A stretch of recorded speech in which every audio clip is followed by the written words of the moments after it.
Hey y'all, I just had to hop on real quick and talk about something that's really been on my heart.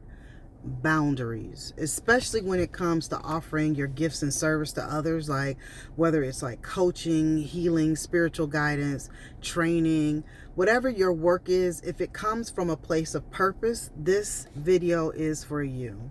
Now, before you ever start working with someone, you need to do a consultation, and not just to talk logistics, but to discern their spirit, to see how they respond to pressure, how they talk, how they move, what their energy feels like, because what you're doing in that moment is you're reading their soul contract.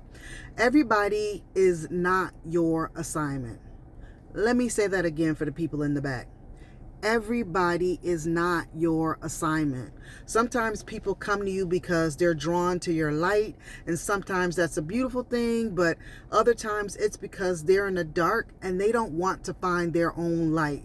They want to feed off of yours. And I've watched this happen time and time again to my partner. She is a beautiful light. She's a powerful one. She helps people to make like mental, spiritual, and physical life changes and transformations that are so major it shifts their energy. But some people, instead of respecting the process or honoring her boundaries, they try to browbeat her into working with them. They come with this sense of urgency or this chaos or this manipulation because they're in distress and they want their emergency to become her mission.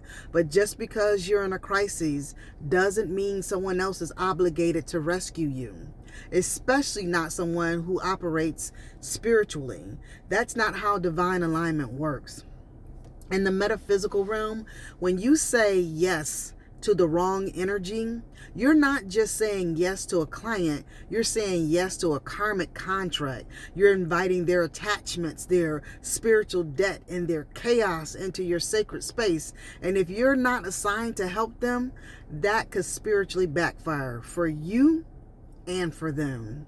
So I say this in love, especially for those who've done this to healers, coaches, trainers, or spiritual workers. Check your behavior. Ask yourself, am I trying to control this person's yes? Am I respecting their discernment? Or am I trying to guilt them into helping me because I don't want to do the inner work myself? If you've done this, it's okay to apologize. We've all been in survival mode before. But don't confuse someone's capacity to help with the responsibility to save. Some of us are here on divine assignment, and part of our power is knowing when to say no. Protect your light. Respect other people's light and know that when the assignment is divine, you won't have to force it.